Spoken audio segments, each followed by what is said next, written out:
যে আমরা দেখেছি নির্বাচনের কমিশনের রিসেন্টলি কিছু বিতর্কিত ভূমিকা বা বিতর্কিত অবস্থান, তারপরেও রাজনৈতিক একটি দায়িত্বশীল রাজনৈতিক দল হিসাবে আমরা ধৈর্যের পরিচয় দিতে চাই। এ কারণে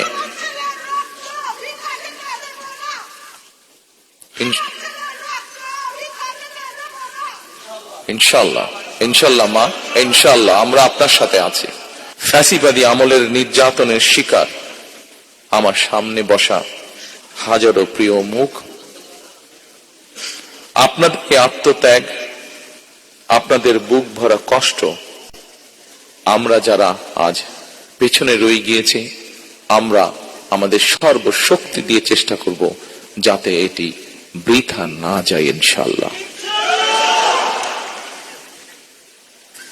ফ্যাসিবাদ বিরোধী আন্দোলনে যারা গুম হয়েছে, যারা শহীদ হয়েছেন, তাদের প্রতি আগামী দিনের গণতান্ত্রিক যে রাষ্ট্রের আকাঙ্ক্ষা আমরা দেখছি, সেই গণতান্ত্রিক রাষ্ট্র এবং সরকারের অবশ্যই অনেক অনেক দায় এবং দায়িত্ব রয়েছে।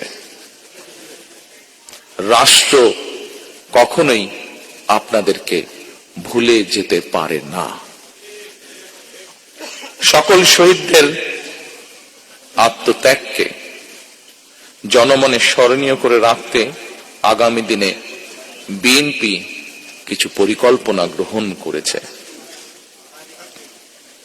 যদিও নির্বাচন কমিশনের বাধ্যবাধকতার কারণে এই মুহূর্তে আমি হয়তো বিস্তারিতভাবে সেই পরিকল্পনা আজকের এই অনুষ্ঠানে তুলে ধরতে পারছি না, কিন্তু তারপর বলতে যদিও কষ্ট হচ্ছে যে আমরা দেখেছি নির্বাচনের কমিশনের রিসেন্টলি কিছু বিতর্কিত ভূমিকা বা বিতর্কিত অবস্থান, তারপরেও রাজনৈতিক একটি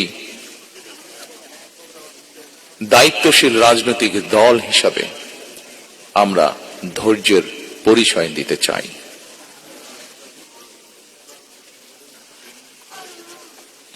তবে প্রজন্ম থেকে প্রজন্ম ধরে গণতান্ত্রিক মানুষ যেন এই শহীদদের বা এই গুম হয়ে যাওয়া সদস্য, এখনো যাদের অপেক্ষায় আমরা আছি, এখনো যাদের অপেক্ষায় পরিবাররা রয়েছে, সেই শহীদদের আত্মত্যাগ থেকে প্রেরণা লাভ করতে পারে প্রজন্মের পর প্রজন্ম। এই কারণে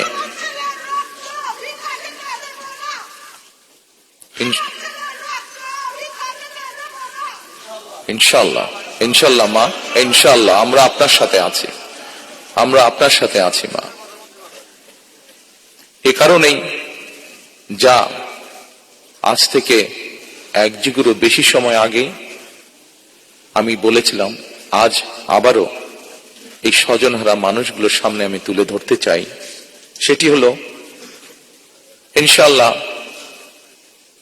আমাদের দল বাংলাদেশের মানুষের সমর্থন নিয়ে রাষ্ট্র গঠনে, সরকার গঠনে সক্ষম হলে পরে আমরা এই শহীদ পরিবারদের নামে রাষ্ট্রের, দেশের গুরুত্বপূর্ণ সড়ক কিংবা রাষ্ট্রের বিভিন্ন গুরুত্বপূর্ণ সরকারি বেসরকারি স্থাপনার নামকরণ করব,